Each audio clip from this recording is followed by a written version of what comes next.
Oi, alunos! Hoje nós vamos dar continuidade, à nossa matéria e agora nós vamos falar sobre tecidos. Só que tecido é uma aula que ela se divide praticamente em 4, tá? Hoje nós vamos ver o tecido 1, que é a divisão do tecido epitelial, que é o tecido epitelial de revestimento e o tecido epitelial glandular, tá? Então vamos lá, façam as suas anotações. Primeiro, a gente entender o que são os tecidos, Um aglomerado de tecido, ele vai formar um órgão.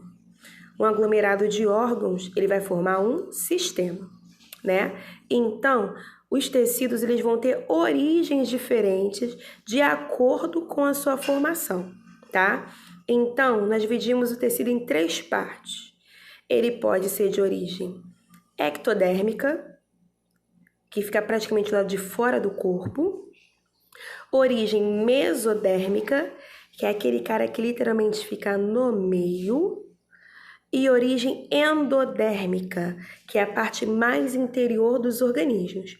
Então, como vocês podem observar nas definições embaixo, então, ectoderme vai surgir epiderme, tá? Os anexos epidérmicos da nossa pele, como unha, cílios, membranas e as cavidades, boca, ouvido, nariz, tá? E por aí vai. Origem da mesoderme. Vem a derme, que é a parte mais interna da nossa pele. Ossos e músculos, o sistema circulatório e o sistema reprodutor. E da origem da endoderme. Fica a cargo do sistema respiratório, dos órgãos do sistema digestório. Então, vamos lá. Como nós podemos observar, o nosso corpo vai apresentar vários tipos de tecido. O tecido epitelial, que fica na superfície da pele, o tecido muscular, tá? O tecido nervoso, que também vai passar por todos os órgãos, todos os outros tecidos. Temos o tecido ósseo, o tecido cartilaginoso, que forma as cartilagens, o tecido sanguíneo, que forma o sangue, tá? O tecido conjuntivo, que forma as fibras, que forma o assoalho, que é como se fosse a parte que segura a nossa pele. Então, nós vamos estar estudando todos esses tecidos ao longo da matéria. Mas vamos lá. O nosso tecido epitelial se divide em 2 grupos. O de revestimento, como diz o nome, é o tecido que reveste o nosso corpo. Ou seja, ele dá formação ao maior órgão que existe no ser humano, que é a pele. E o tecido glandular, que também está anexado ao tecido epitelial de revestimento. O tecido glandular, ele forma as glândulas, tá? O que são as glândulas? São estruturas capazes de produzir secreções, tá? E essas secreções vão ser importantes dependendo da área. E aí eu vou estar passando para vocês quando eu for falar de tecido glandular certinho. Vamos lá. Então, o tecido epitelial de revestimento, ele recobre a parte externa do nosso corpo, tá? Então, ele vai ter função como proteção, ele age contra agentes patogênicos, ou seja, estruturas que possam causar doenças.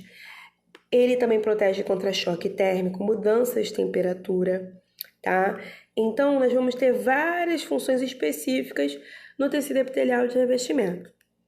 E o tecido epitelial glandular? O glandular, ele vai produzir as secreções, que o nosso corpo vai necessitar. Uma coisa interessante sobre o tecido epitelial, que ele não é altamente vascularizado. É o que eu vou mostrar para vocês agora, ó. Características do tecido epitelial. São células geralmente justapostas, ou seja, juntinhas. Pouca substância extracelular. Quando você machuca a pele superficialmente, normalmente quando ela fica esbranquiçada, você vê um líquidozinho branco saindo dela. Um branco esbranquiçado quase transparente, tá? Como se fosse realmente um soro. E aquele sorinho que sai ali é o que vasculariza a nossa pele. Você só vê sangue quando você consegue atingir mais profundamente a pele. Então, o epitelial de revestimento é literalmente essa camada fininha de pele do lado de fora do nosso corpo, tá? Então, vamos para o tecido epitelial glandular. Lá no tecido epitelial glandular, a gente vai dividir ele em 3 tipos. Em glândulas exócrinas, que lançam secreções para fora das vasos sanguíneos. Exo é fora. Então, qual vai ser os exemplos de glândulas exócrinas? As glândulas mamárias, que produzem o leite para aumentar o filhote. As glândulas salivares, que produzem a saliva. As glândulas sebáceas, que produzem um líquido que vulgarmente chama de sebo, mas ele irriga a nossa pele. As glândulas sudoríparas, que são as glândulas de suor. E as lacrimais, que são as glândulas de lágrimas. Então, todas as secreções para o lado de fora do corpo.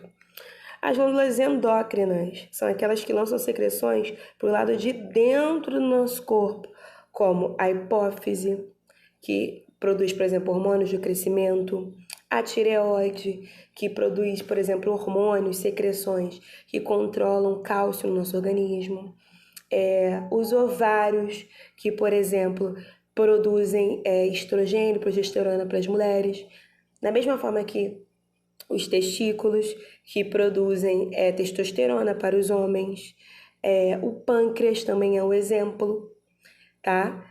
Porque ele também produz o quê? Hormônios que auxiliam, como a insulina, que controla o açúcar dentro da sua corrente sanguínea. E a glândula mista? As glândulas mistas lançam secreção para fora dos vasos sanguíneos e para dentro dos vasos sanguíneos, que de novo é o caso do pâncreas, tá? Então, anota as informações. Então, de tecido epitelial era praticamente isso, tá? Recomendo que assista a aula mais uma vez e faça anotações. Tchau, tchau!